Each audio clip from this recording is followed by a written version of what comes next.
Introducing first, your challenger, fighting out of the blue corner. This man is a mixed martial artist with a professional record of 15 wins and 5 losses. He stands 176 centimeters tall and weighed in at 74.4 kilograms. He represents King's MMA in Huntington Beach, California, by way of Balneário Camboriú, Brazil. Ladies and gentlemen, introducing the challenger, Leonardo Mafra!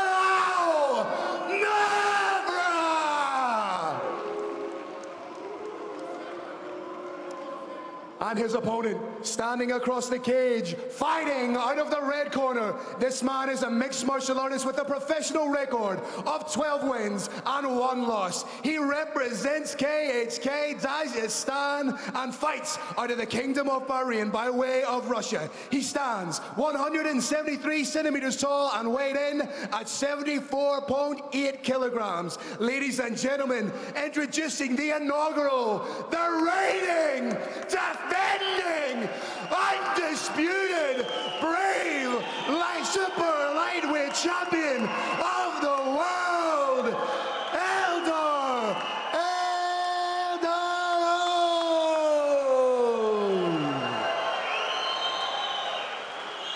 For referee instruction, Nikolai Sharipov.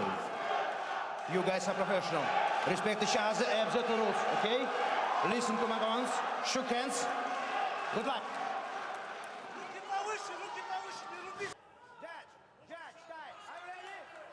Referee trying to hold him back, and it's on!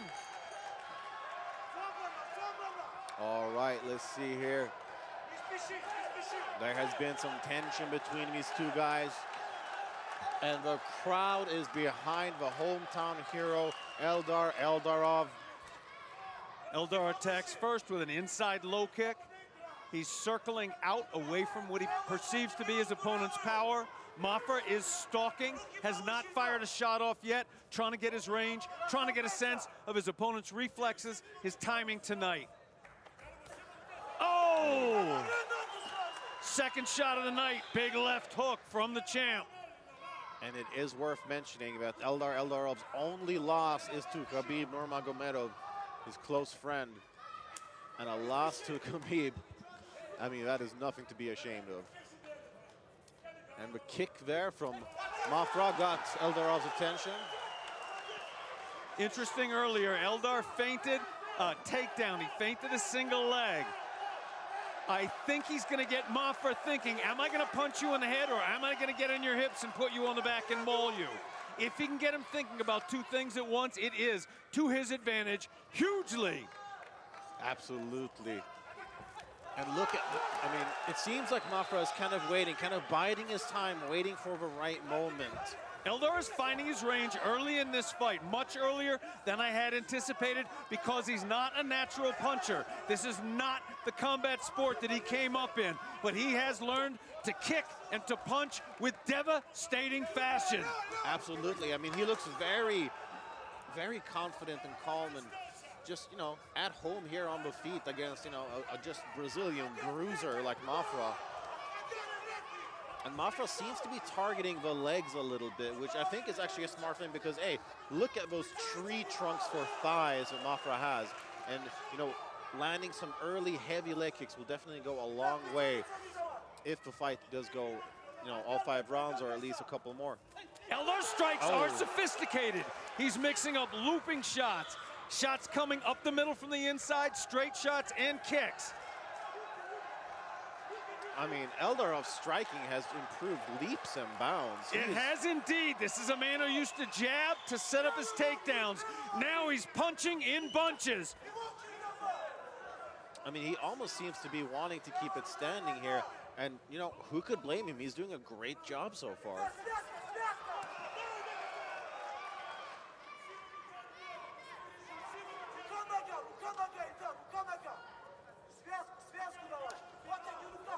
Again, these kicks are a little bit of a new aspect to him. He did used to throw them, but not with that kind of superb timing.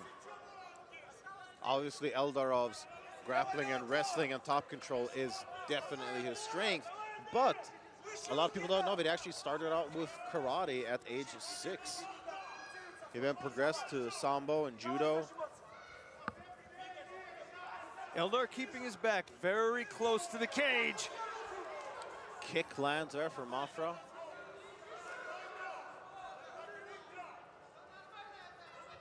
And Mafra is just not letting Eldarov off the hook. I mean, he's just constantly in his face, stalking him down. Straight shot from Eldar. Nice circular footwork from Eldar. There was the first takedown and defended by Mafra. Defended very, very well and countered with a knee straight up the middle. And that has got to be a confidence booster for Mafra, that he can, you know, withstand some of that grappling.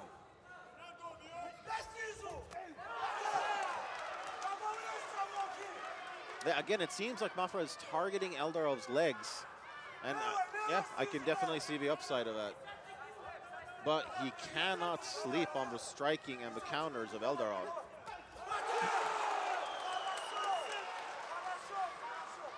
Eldarov is now cutting, he's shortening his combinations. He was throwing 1, 2, 3 shot combinations, and there was a concern on my part that if you throw too many combinations, the counter could land huge. He's choosing his shots just a little bit more carefully now.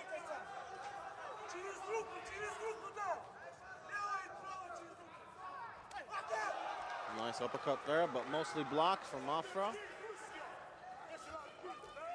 In on the leg. Is he going to take him down? Oh, Took and him he down. gets it. But look at this. And he's back up. Mafra back up. And back down momentarily. If that, oh, big shots. Oh, look at that swarm. And Mafra is cut and taken down. The crowd is going wild here. We did not even hear the clapper for the last 10 seconds.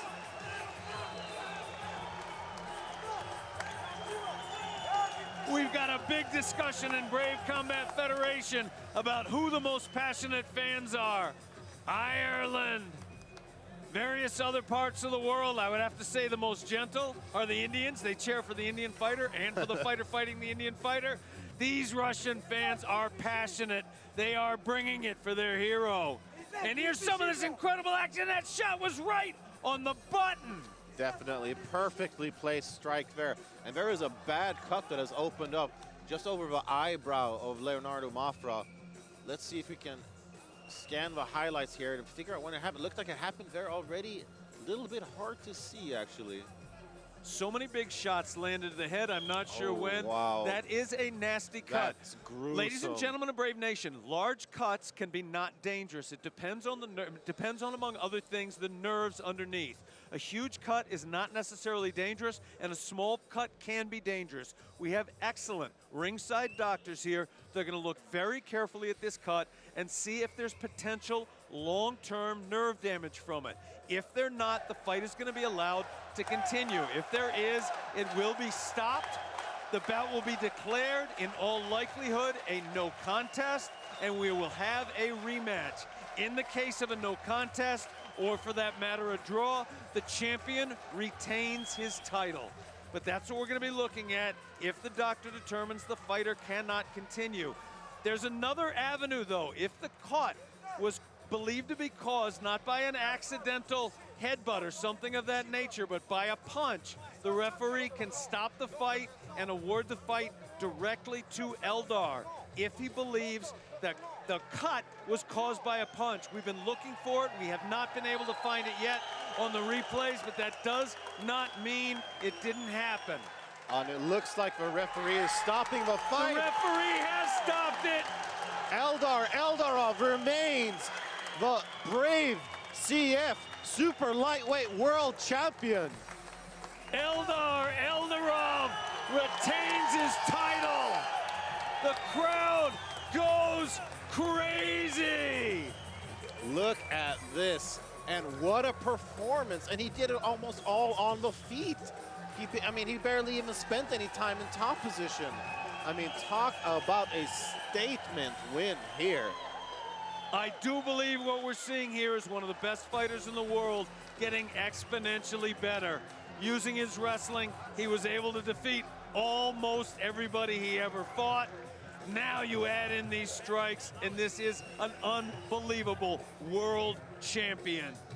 I mean, what what a performance. I mean, I'm almost at a loss for words. He has totally elevated his striking to a whole new level. And I can see him giving every super lightweight on the planet just heaps of problems. Because, I mean, when you factor in how good of a grappler and wrestler he is, I mean, he could be damn near unstoppable at this. Part of what made his striking so improved was his footwork. It's what allows you to get from A to B. Nobody in this sport is gonna stand on the end of where your hands land. You need that footwork to do it, and he did it. Micah.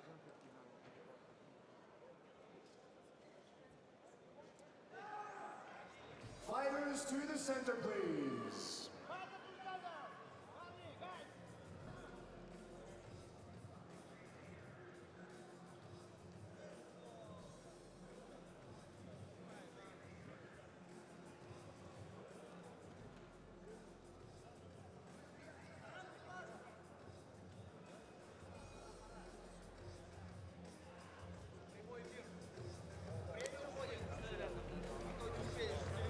Ladies and gentlemen, your referee, Nikolai Sharipov, has called a halt to the action between rounds 1 and 2, declaring your winner via TKO, fighting out of the red corner, and still undisputed Brave Combat Federation Super Lightweight Champion of the World,